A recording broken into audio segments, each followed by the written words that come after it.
My father mocked me for driving trucks. 28 out of 30 raised their hands to exile me. Grandpa said nothing until he rewrote the will on the spot. Hello everyone, my name is Nolan. I am 32 years old. I reside in a house in the Chicago suburbs with my wife Ivy and our daughter Hazel. We currently manage a modest trucking firm with a fleet of 10 trucks. From the outside, people perceive our lives as successful, as if we have worked things out. But, to be honest, this property and the business we own now are not the result of my efforts alone. I was a long-haul truck driver, earning roughly $4,000 each month after taxes. My wife Ivy worked as a sales assistant for a fashion brand, but her income was inconsistent and insufficient to support us. Life was rough. We were renting a modest 2-bedroom apartment in a less-than-safe neighborhood of Chicago, and the rent alone ate up about half of my monthly paycheck. We'd tally every dollar at the end of each month to ensure we had enough money to care for Hazel. I remember traveling 14 hours a day from Chicago to Texas and back to make a few $100s in overtime. I'd get home at 2 or 3 a.m., exhausted and ready to collapse into bed, but I had to get up again by 6 a.m. to prepare for the next journey.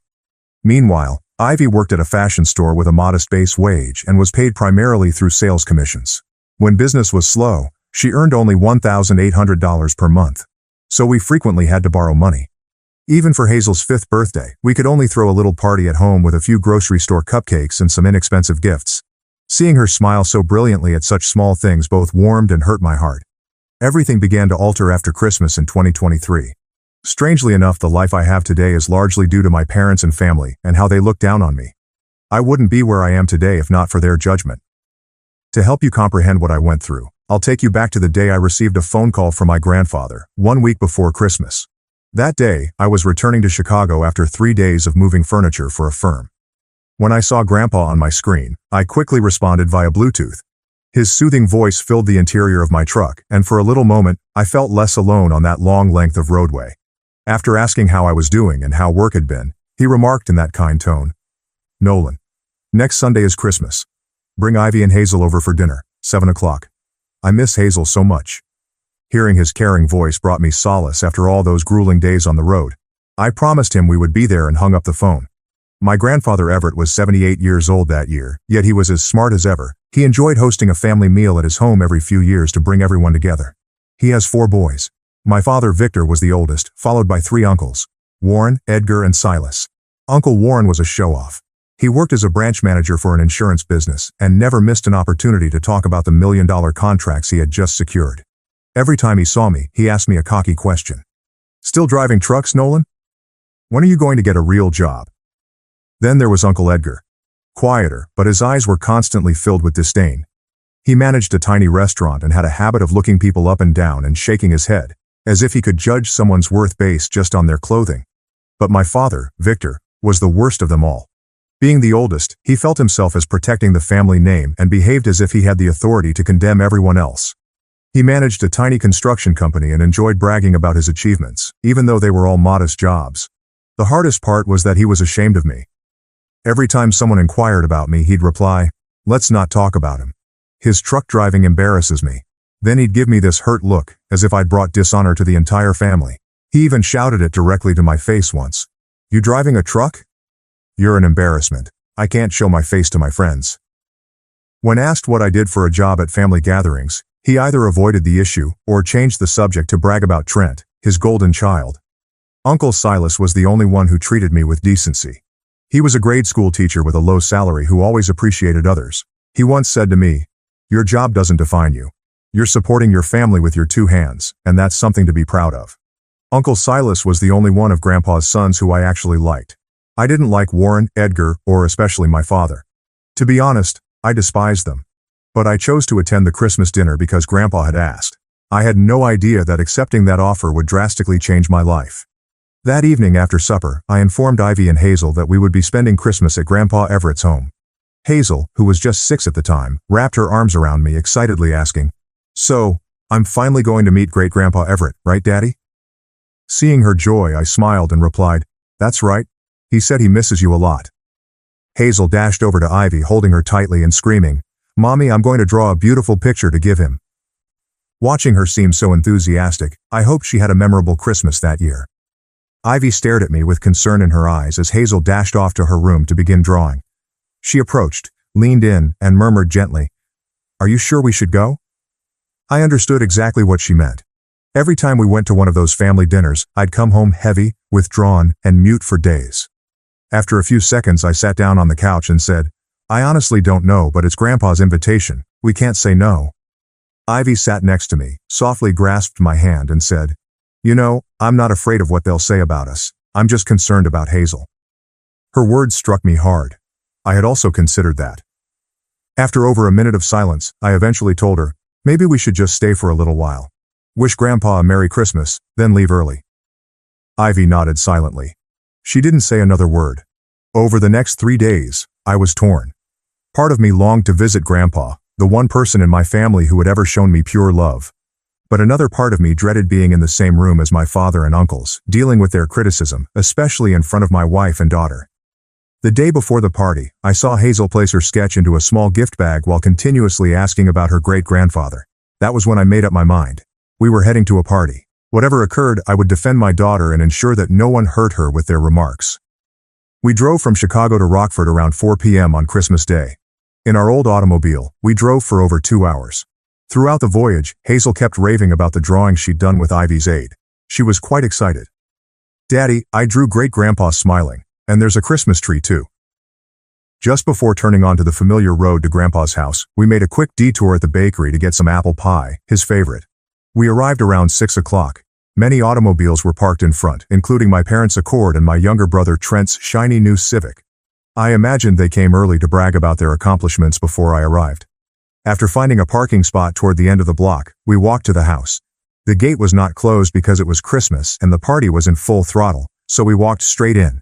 Trent and I ran into each other just as we arrived at the front entrance. He was standing nearby, a beer in hand. He looked me over and said sarcastically, "Well, look who decided to show up. Isn't that my big brother? The truck driver." His remark stung, but I did not say anything. I just continued walking. Ivy gripped my hand fiercely and Hazel trailed behind us, oblivious. When we entered the living room, I was surprised by how many people were present. Nearly 28 people were talking and laughing loudly. In addition to my parents, I saw the families of Uncle Warren, Uncle Edgar, and Uncle Silas, who were all present. There were also some extended relatives, such as Aunt Miriam and Uncle Clyde, as well as a few unknown faces, which I imagined were their children, or grandchildren. It had been a long time since I had seen most of them. When I stepped in, Uncle Silas greeted me with genuine sincerity. "Nolan, you're late. Traffic?" I said politely, "Yes, Uncle.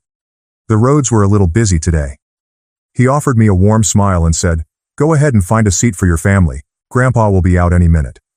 Uncle Silas's act of goodwill moved me deeply. He was not my father, yet he always made me feel more loved than my biological father ever did.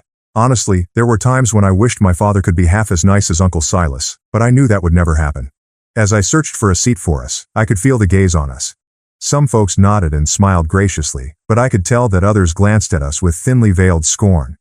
What I didn't realize then was that my family will be asked to leave the celebration in just a few minutes. As Ivy, Hazel, and I were seeking for a spot to sit, a sharp voice pierced through the background noise, paralyzing the room. It was my father, Victor. He stood up from a brown leather chair, looked at me with a chilly, deadpan expression, and stated, "In this house, seats are for people who've made something of themselves." My heart skips a beat. My face flushed, heated, and blood rushed upwards. But I forced myself to remain cool, asking, "What do you mean by that, Dad?" Trent moved in from behind, his voice full of hatred. "It means losers like you don't belong here." It felt like someone slapped me in the face, right in front of everyone. I looked over at Ivy, who was hugging Hazel tightly. Her face had turned pale from astonishment. Then came sluggish, mocking claps from the left side of the room. Uncle Warren was seated on the sofa with a smug expression. After a few mocking claps, he remarked with a disdainful voice, "Trent is correct. This room is full of achievers. Are you still planning on driving trucks for the rest of your life?" Before I could react, Uncle Edgar leaped in. His words cut like a dagger. "Honestly, we're all a little embarrassed whenever someone asks what you do." My own family insulted me repeatedly. I felt my cool slipping. It felt like being in the center of a hostile circle, surrounded by people who considered me as nothing more than an ugly. I looked down and noticed Hazel trembling and grasping Ivy's leg. Her large, innocent eyes were perplexed. She could not understand why everyone was so rude to her father. Just as I was going to speak up and defend myself, Uncle Silas stood up from his seat in the corner of the room. He looked around at everyone, his eyes keen and hard, and stated loudly and clearly, "That's enough. It's Christmas. For God's sake." His voice sliced through the tension like a razor. For a little moment I felt a sense of comfort, like if someone had reached out a hand to me when I was drowning. But the storm was not over. I could feel it. The silence that followed was deep and almost stifling. The entire room felt like a wire pulled too tight, about to snap.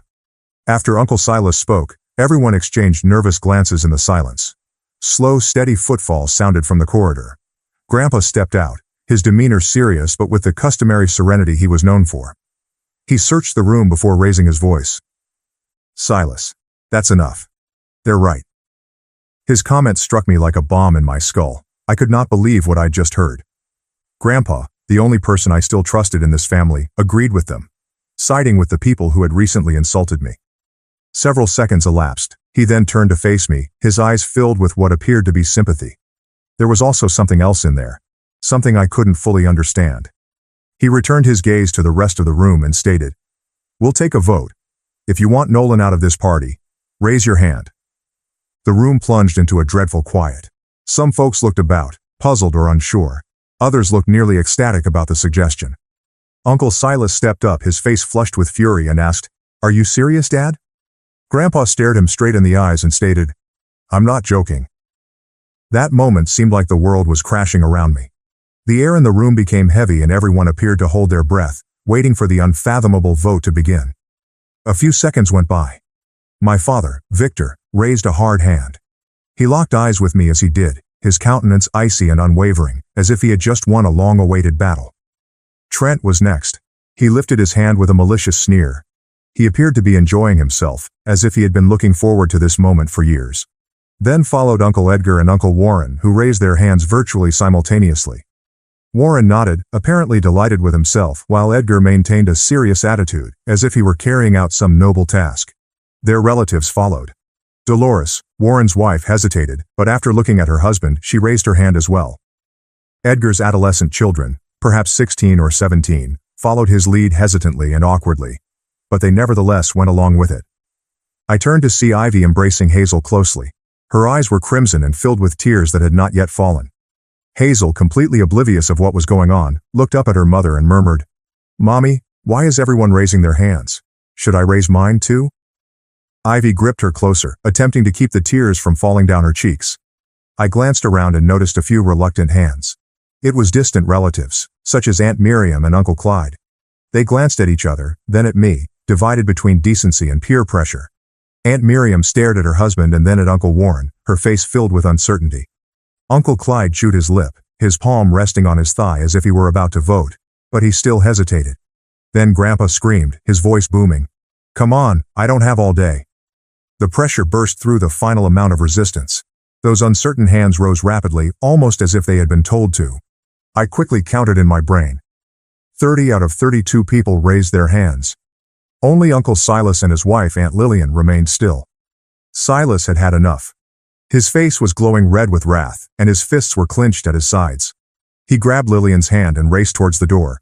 As he passed Grandpa, he paused, looked him straight in the eyes and whispered quietly, "I'm honestly ashamed of you." These words hovered in the air like a sentence being delivered. I had never heard Silas speak to Grandpa in that way before. Not once in my life. He then approached me, put a gentle hand on my shoulder and said, "Let's go, Nolan. These people don't deserve to be called family." I was stunned. I'd never seen Uncle Silas like this before. The nice man who usually tried to keep the peace was now standing up with a fire I'd never seen before. I didn't want Ivy and Hazel to have to go through this again, so I took their hands and followed Silas out of the room. As we passed Grandpa, my heart was filled with resentment. He invited me here solely to humiliate me in front of my wife and children.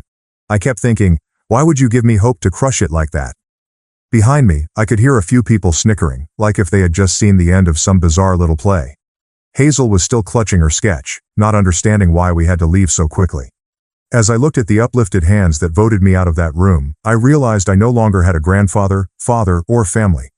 As we approached the front door, a booming voice broke out behind us. "Stop right there." We all froze automatically as Grandpa shouted. Despite his rage, Uncle Silas stopped in his tracks as he heard something in his voice that was forceful and irrefutable. Several seconds elapsed. The silence was so heavy that I could hear my heart beating in my ears. Then Grandpa spoke again, louder and with clear authority. "The ones who are leaving tonight are not you." Uncle Silas and I turned back to look at him, perplexed. I had no idea what he was going to do, but there was a weird fire in his eyes that I had never seen before. He turned to face the remaining seated people, the same ones who had just raised their hands to vote me out, and remarked coldly, "The people who need to leave are the ones with their hands in the air." The room exploded. Protesters raised their voices. Shouting came from all directions. My father sprang to his feet and said, "You've got to be kidding me. You can't do this." Uncle Warren and Uncle Edgar joined in, their voices frightened and loud. Warren, visibly shaken, remarked, "Are you serious, Dad?" Edgar took a step forward, attempting to play peacemaker. His tone became soft, almost false. "Dad, I just wanted to teach Nolan a little lesson, that's all. I didn't mean any harm." Distant relatives, such as Aunt Miriam and Uncle Clyde, began looking for explanations. Aunt Miriam, her voice quivering, added, "Uncle Everett, I only went along with the others. I didn't want to upset anyone. I wasn't trying to insult Nolan. I swear." Uncle Clyde nodded immediately in accord. "Yeah, that's right, sir. We just thought it was some family joke. We didn't realize how serious this was." But Grandpa shook his head slowly. His expression did not relax, not even slightly. He glanced directly at my father, then at Warren and Edgar, his eyes filled with profound disappointment. "Since you were kids, I taught you that family is about love and loyalty, and now you are mocking Nolan because he's a truck driver." My father was still attempting to salvage the moment, wanting to change the story. He stepped forward, furious in his tone. "I don't look down on him, but he needs to take responsibility. He's 32 and still driving trucks. I was trying to motivate him to do better." Grandpa's look became icy cold.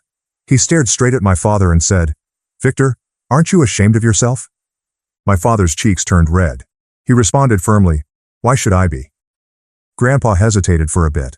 Then, with a heavy heart, he glanced around the room and added, "Because 12 years ago, when you went bankrupt, Nolan, only 18, gave up college and became a truck driver. He didn't want to be a burden on you. And what did you do? Even while you were broke, you poured every last cent into Trent." Those words struck like a bomb. The entire room became silent. Everyone looked at my father. Trent stood beside him, his face drained of color, recognizing the truth had been revealed. The atmosphere became suffocating. I stood there in stunned silence, overcome by a torrent of bitter recollections from 12 years earlier. Ivy clasped my hand strongly. Hazel still had no idea what was going on, clutching the drawing she had drawn for her great-grandfather.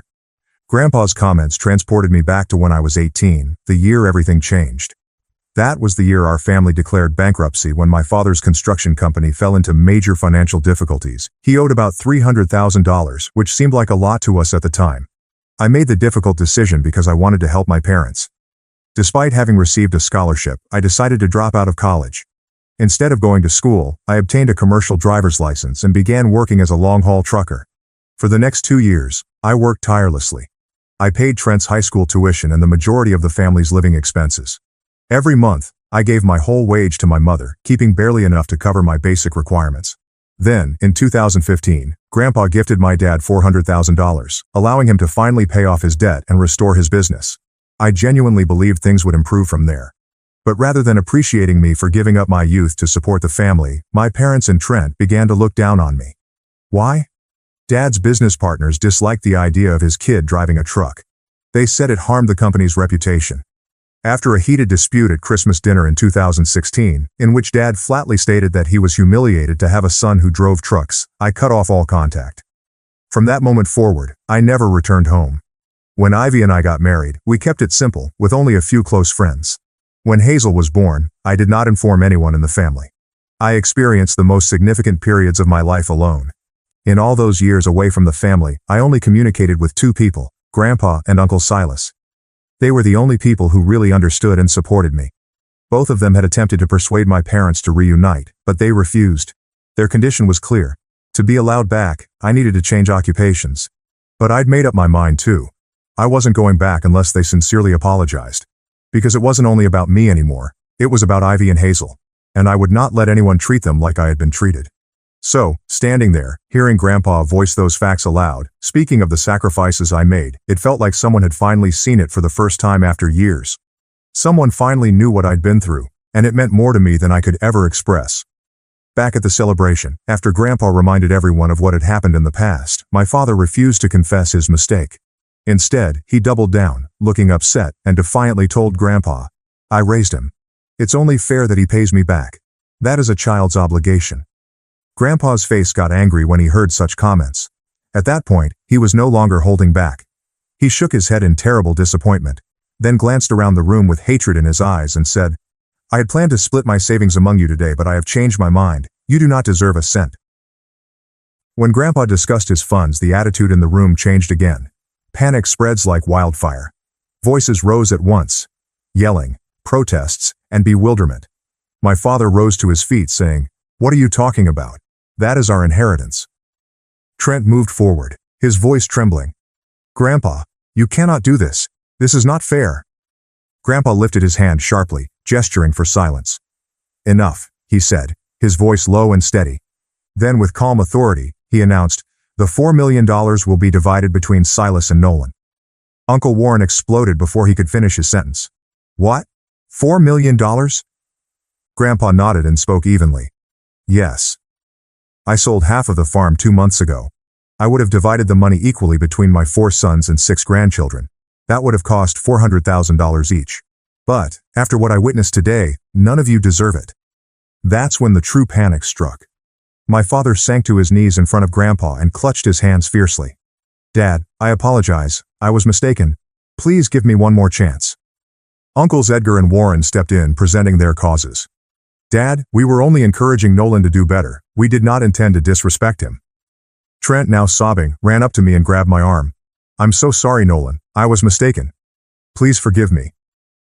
Unfortunately, it was too late. Grandpa glanced at them with a stone-cold, undisturbed, and absolute expression. Nothing could make him change his mind. I stood there startled, as if I were living a $1 million dream, a number I had never dared to consider. Grandpa raised his voice authoritatively as they continued to refuse to go. "Get the heck out of my home. Now." My father yelled out in wrath, "You can't do this. We will take you to court." Uncle Warren joined in, his tone stern and intimidating. "You are elderly, Dad. We can prove that you are not mentally able to manage your assets." Trent yelled out in frustration, I will not let this happen." But Grandpa just gave a dry, sarcastic chuckle. The kind of chuckle that knocked them down cold. Then, in a calm and almost pleased tone, he stated, "You are fools. Did you forget I still had half the farm? I'll transfer the deed to Silas and Nolan in 2 days." His comments struck them like a bucket of frigid water. They quickly understood they had not simply lost $4 million. The remaining half of the land was easily worth another $3 million, and now that would also be out of reach. They fell silent, knowing they'd run out of options. They fled one by one, furious, dejected, and bitter. Just before walking out the door, my father turned around, looked me dead in the eye with disdain, and said coldly, "Are you happy now, Nolan? You have broken this family apart." I did not respond.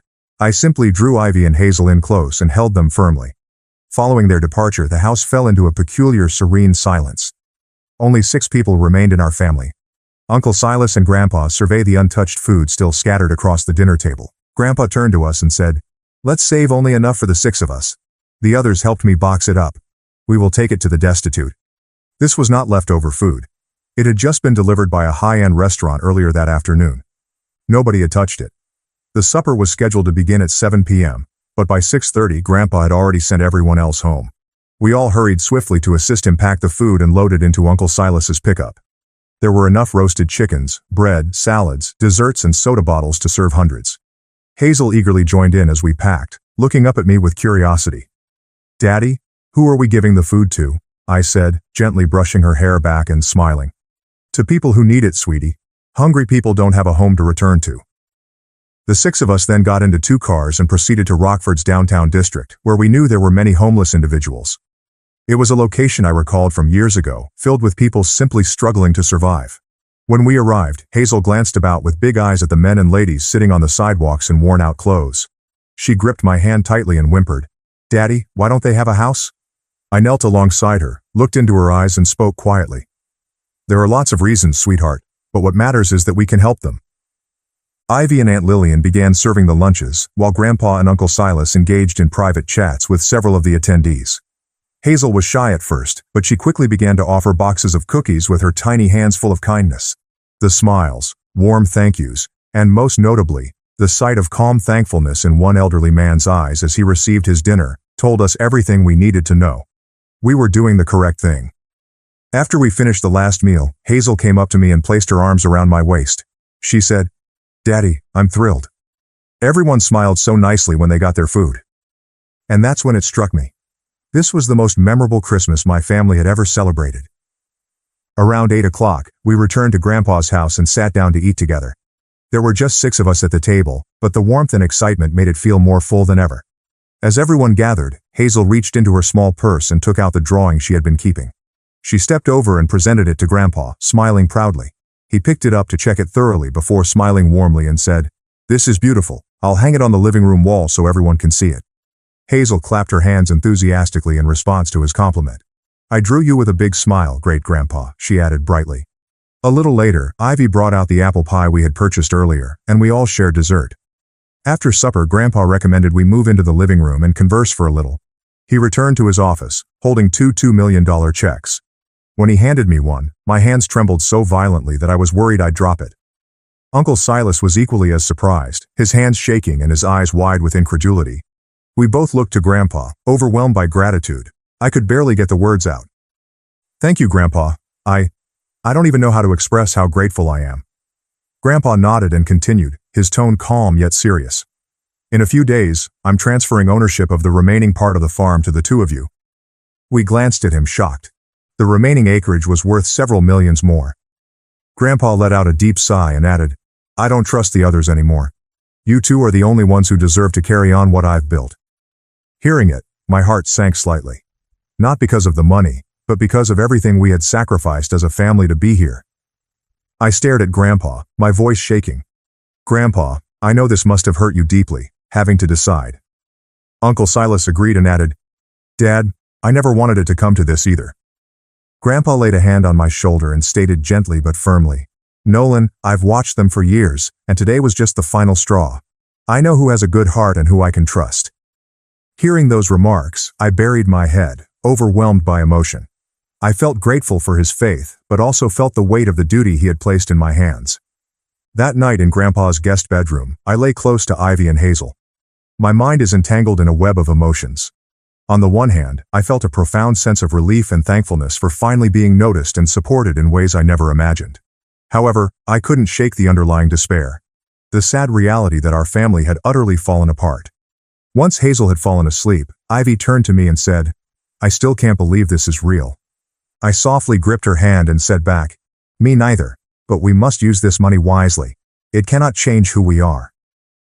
After a brief silence, we reached an agreement. No boasting. There will be no showing off. We would utilize this gift to create something better, more lasting for our small family. The next morning, as Ivy and I returned to our Chicago apartment, we were met with an unpleasant surprise in the lobby outside the elevator, along with my parents and Trent. Faces tensed. Postures firm with determination. They came over as soon as they saw me and demanded that I divide the $2 million I had received into 4 equal portions. They said it was only fair. I didn't see any cause to argue. With a cold, hard tone, I looked them straight in the eyes and stated, "If you think you have a case, take it to court, but I'm not giving you a penny." My father lost his cool when he heard that. He started ranting, calling me ungrateful, greedy, and selfish. He hurled every possible abuse. His statements were cutting and malicious, intended to wound. But I was not going to stand there and accept it. Without another word, I turned around, grabbed Ivy and Hazel's hands, and headed right into the elevator. A building security guard intervened barely in time to prevent them from pursuing us. That same afternoon, Ivy and I reached a clear conclusion. We updated our telephone numbers. We only gave the new ones to Grandpa and Uncle Silas, the two individuals we still wanted in our lives. It was a difficult decision, but we knew it was the only way to save our peace. We couldn't let selfish, nasty people continue to disrupt the life we were attempting to create. After receiving the money, I did not waste it right away. Instead, I determined that my first investment should be in myself. I utilized the first $10,000 to enroll in a Chicago Community College's business and asset management program. I spent 3 months learning the essentials of accounting, human resource management, marketing, and business planning. Most nights, after finishing my trucking shifts, I stayed up late studying, determined to get the abilities I knew I needed. When the course completed, I began taking the first steps toward fulfilling a long-held dream of creating my own trucking firm. The first order of business was to locate a warehouse and a small office space. I went to dozens of places before choosing a small warehouse on the outskirts of town that provided a reasonable rental fee. On the first day there were no banners or extravagant celebrations. Grandpa, Uncle Silas and their families joined me for a simple ribbon cutting in front of the warehouse. That was more than enough. When Grandpa smiled proudly beside me, I knew I was on the right track. This was not simply the start of a business. It demonstrated that I could stand on my own 2 feet and create something worthwhile with Grandpa's trust in me. The early challenges were real. Getting permits, securing truck insurance, and finding dependable drivers kept me awake at night. There were times when I almost gave up, such as when a key client dropped out because they thought my company was too tiny and inexperienced. However, each setback taught us a valuable lesson. When I lost a client, I realized I needed to improve my presentation skills. When a driver unexpectedly quit, I learned how to form a backup crew. Every obstacle became an opportunity for growth. Throughout this voyage, Grandpa and Uncle Silas served as my personal advisory board.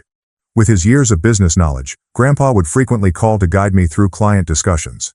Uncle Silas assisted me in reviewing contracts and provided advice on prudent financial management. Thanks to their encouragement and supervision, I gradually gained confidence and experience. And gradually, I started expanding the business. It's been a year and a half since that Christmas party, which changed my life forever. My company has developed beyond what I could have expected. We now have 10 long-haul trucks and a team of 20 dedicated personnel. With the consistent revenue from the business, we moved out of that tiny apartment and into a cozy 2-story home in Naperville, a suburb of Chicago. It includes a large backyard where Hazel can run free, a quiet office for me to work in, and a roomy living room with a fireplace, which is our favorite location to hang out on weekends. Hazel is 7 and in 2nd grade. She's excelling in school, and I couldn't be happier. Ivy has left her sales career to focus on our family and assist me with the company's accounting. My friendship with Grandpa and Uncle Silas has gotten much stronger. Every weekend we drive to Rockford to see Grandpa. He's 80 now, as sharp as ever and always ready with sound business advice. He proudly displays the drawing Hazel gave him on his wall, as if it were a masterpiece. Meanwhile, Uncle Silas has taken on the role of unofficial financial advisor. He assists me in reviewing significant contracts and developing plans for future expansion. I had not seen or heard from my parents since that day. I assumed I never would. But I was mistaken. They unexpectedly showed up at my front door yesterday. Pale, worn out, and desperate. I'm not sure how they acquired my address. This time there were no insults or shouting, only pleading. They asked for $400,000 to save their home. My father had made another poor financial decision by participating in a questionable real estate transaction. He had mortgaged the house and was now unable to pay it back. I wasn't moved by their lovely remarks and sobbing apologies. Instead, I offered them a simple condition. I responded, "If you can tell me my birthday, I'll help." 5 minutes of agonizing quiet ensued. They glanced at each other and attempted to recollect, but were unable to. My father stated he assumed it was in October. Trent guessed the 15th. Nobody noticed that my birthday is December 23rd. They lived with me for 18 years, and none of them knew. I saw the disappointment on their faces. I said nothing more. I closed the door calmly. There is no anger. Just indifferent. Later I told Grandpa the entire thing on the phone. His pleasant voice came through. "Good job, Nolan. I am proud of you." And so what are your thoughts on this story? Was it right or wrong for me to turn them away? I would love to hear your thoughts. If this tale resonated with you, please subscribe and join me on the next leg of this adventure. Thank you for being here.